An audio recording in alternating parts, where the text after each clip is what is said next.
자, 가항, 채권 채무 관계에 대한 이해, 대부분의 쌍무계약의 경우, 별표 두 개.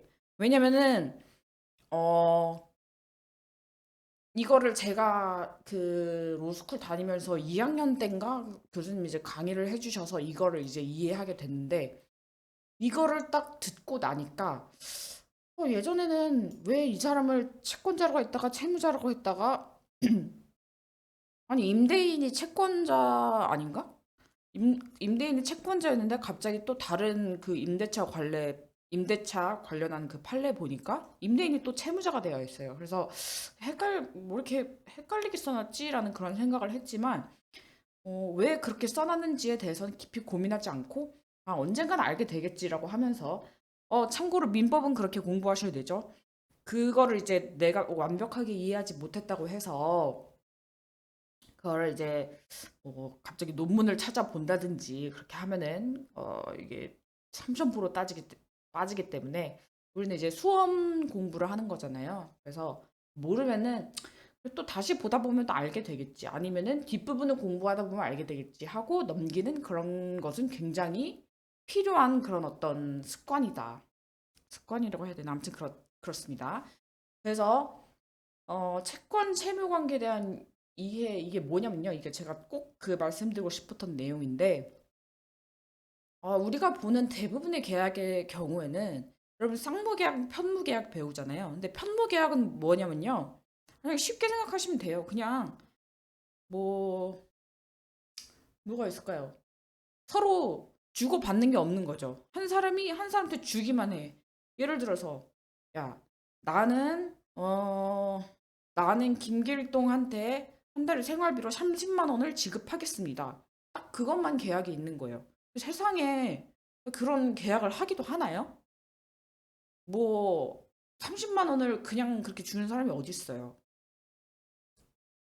물론 있겠지만 그런 계약은 굉장히 드물죠. 보통은 내가 뭘 해줄 테니까 너가 뭘 해줘라는 그런 어떤 대가성의 계약이 많잖아요. 그게 이제 어려운 말로 쌍무 계약인 건데 어쨌든 우리가 우리 인간이 굉장히 선하면은 편무 계약이 굉장히 많아지겠죠. 내가 너한테 끊임없이 의무만 해주는 그치만 음, 우리 인간은 근본적으로 그 대가를 좋아하고 그리고 이제 뭐 모든 행위는 사실은 우리가 먹고 살기 위한 행위 아닙니까? 그렇기 때문에 대부분 이제 대가성이 있습니다. 그래서 내가 뭐 얼마 줄 테니까 너는 뭐 예를 들어서 변호사랑 계약하는 것도 그렇잖아요. 그거는 위임 계약이라고 하는데 야 변호사 한 변호사 너한테 뭐 얼마 500만 원 줄 테니까 내 고소 사건 네가 담당해서 진행해. 그것도 쌍무 계약이고 그러면 그분은 저한테 그 계약상 그 뭐 보통 착수금이라고 하네요. 착수금을 줄 변호사비죠. 변호사비를 줄 의무가 있는 거고 저는 그분한테 어떤 의무가 있는 거예요? 저도 의무가 없는 거 아니에요? 저도 같이 의무를 부담하죠. 경찰서에 같이 가지고 이제 뭐 고소장도 써드리고 그죠? 그 다음에 뭐 대질 조사 있어 같이 가드리고 뭐 이런 의무를 부담하는 거죠. 그래서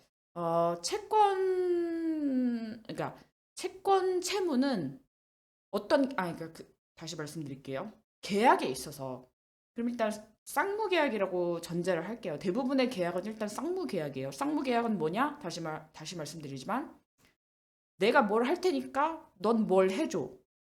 내가 돈을 줄 테니까 넌 뭘 해줘. 아니면은 내가 뭘 해줄 테니까 넌 돈을 줘. 뭐 이런 식의 대가가 있단 말이에요. 그렇다면 음, 그렇다면 결국에는 각자 하나의 계약을 한다고 하더라도 각자 서로에게 있어서는 채무자가 되는 거거든요.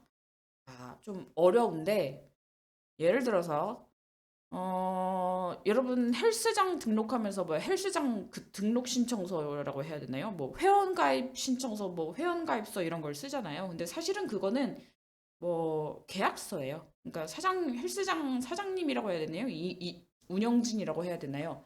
그 사람들이랑 저랑 맺는 헬스장 운영 계약이죠. 다만 그 제가 이제 회원 가입 신청서가 뭐 계약서라고 쓰여져 있진 않지만 만약에 제가 헬스장에서 뭐 문제가 생겨가지고 나중에 뭐 헬스장 사장님을 상대로 소송을 할 일이 생겼어요. 그러면은 증거로 뭘 내겠어요? 헬스장 가입 신청서를 내면서 아, 뭐 몇 월 며칠에 저는 뭐 이 사건 뭐 헬스장과 뭐 무슨 계약을 헬스장 뭐 이용 계약을 체결하였습니다. 뭐 이런 식으로 이제 표현이 되는 거겠죠. 그래서 우리가는 계약이라고 생각하지 않지만 생각보다 그냥 굉장히 묵시적으로 그 체결되는 계약이 많은 거죠. 그뭐 우리가 계약서라고 해가지고 물론 뭐 예를 들어 고용을 누군가를 고용을 하거나 아니면 뭐 변호사 선임 계약서 같이 그런 것들은 이제 계약서라는 그런 포맷이 있는 거지만 이렇게 꼭 계약서라고 되어 있지 않아도 뭐 회원가입 신청서 아니면은 뭐 또 뭐가 있을까요? 인강 듣는 거 있잖아요. 인강 인강 결제하는 것도 인강을 결제하고 그거 듣는 거 그것도 계약이거든요. 그러니까 뭐냐면은 나는 그 인강 사이트한테 월 뭐 한 강의당 20만 원을 지급할 때니 그 인강 사이트는 나한테 민법 총칙에 관한 그 강의를 제공할 의무를 부담하는 거죠. 그래서 그것도 이제 계약인데 우리는 그냥 그게 교육인가? 그건 교육이고 강의라서 그거를 어떻게 계약이라고 볼 수 있죠? 라고 하지만 어, 법적으로 봤을 때는 그거는 계약입니다. 그래서 헬스장 등록하는 것도 계약이고 헬스장 이용 계약이겠죠? 이거를 이제 채권 각칙에서 보면은 뭐 이제 사용대차 뭐 이런 걸로 이제 표현이 되는데 인중개사 시험에는 그건 나오지 않는 것 같고요. 그래서 일단 이렇게 한다고 보면 자 각자의 의무에 대해서 그 각자가 채무자가 된다고 그랬죠. 그러면 헬스 장비를 지급하는 의무에 관해서는 그 헬스 장비 월 8만 원, 10만 원 내는 거는 저죠. 그러면은 저는 그 이 헬스 장비 지급과 관련하여서는 사장님한테 채무자란 말이에요. 근데 뭐 예를 들어서 헬스장에서 실제로 그런 사고들 되게 많이 일어나거든요. 뭐 물 엎질러졌는데 그 이제 헬스장에서 제대로 관리를 안 해가지고 거기서 이제 걸쳐 넘어졌는데 뭐 근데 헬스장에 또 워낙 위험한 물건들이 많잖아요. 근데 잘못 넘어져가지고 뭐 어디가 깨지고 막 이런 뼈가 깨지고 막 이런 사건들이 굉장히 많거든요. 그럼 그런 경우에도 이제 뭐 헬스장 상대로 소송하는 경우도 있고 그래요. 근데 그러 이제 제가 월 회비를 내는 대신 헬스장은 그런 거 물게 안 넘어지게 제대로 그리고 러닝머신이 제대로 굴러가게 그런 것도 전기도 제대로 돌려야 되고 그런 의무가 있잖아요. 이제 그런 헬스장을 나한테 깨끗하게 사용할 수 있는 그런 환경을 제공해줘야 되는 그런 의무와 관련하여서는 그건 뭐예요? 채무자는 헬스장 사장님이고 그렇게 요구할 수 있는 자는 저죠. 회원. 그래서 음, 이거를 딱 보면은 헬스장 이용 계약을 보면은 이게 여기서 왜 채무자가 두 명이 나오지? 라고 생각할 수 있지만 각각의 의무를 보면은 채무자가 두 명이 나올 수 있다는 게 이해가 되시죠? 그러면은 이거를 이제 임대차 계약에서도 적용을 해봤을 때 봐보세요. 임대인의 의무는 임대인의 의무 뭐죠? 가장 큰 게 뭐 보증금 반환 의무죠. 그러면 보증금 반환을 했을 때 보증금 반환을 해야 된다고 볼 때 임대인은 채무자고 보증금 반환해 주세요라고 할 수 있는 사람은 누구예요? 임차인. 그럼 여기에서는 임차인은 채권자라고 표현이 되는 거예요. 그래서 일단 계약은 뭐 뒷부분에 가서 그 이제 편모 계약에 대해서 배우게 되실 거지만 대부분은 우리가 공짜로 세상에 공짜가 어디 있어요? 대부분은 상무계약, 대가를 주고받는 그런 계약이기 때문에 그런 상무계약에서는 각자의 의무가 있고 그 각자의 의무에 대해서 판례가 달리 표현할 수 있다. 즉 헬스장 지급 의무와 관련하여서는 저를 채무자라고 하고 나를 채권자라고 하겠죠. 근데 헬스장 관리 보존이 문제가 될 때는 판례는 사장님을 두고 채무자라고 하고 나를 두고 채권자라고 하게 한다. 그렇기 때문에 왜 임대차와 관련한 똑같은 판례인데 임대인이 뭐 채권자 됐다가 채무자 됐다가 왜 이렇게 왔다 갔다 하지라고 생각하실 수도 있지만 이런 조금 이 권리 의무가 입체적으로 어, 존재한다는 것을 이제 이해를 하면 그런 것들이 이해가 될 것 같아요. 그래서 각 계약자의 권리를 가지고 권리 가진 자를 채권자, 권리에 상응하는 의무를 부담하는 자를 채무자라고 한다. 그래서 대부분의 계약은 채권자, 채무자가 서로 동시에 존재함을 숙지해야 한다.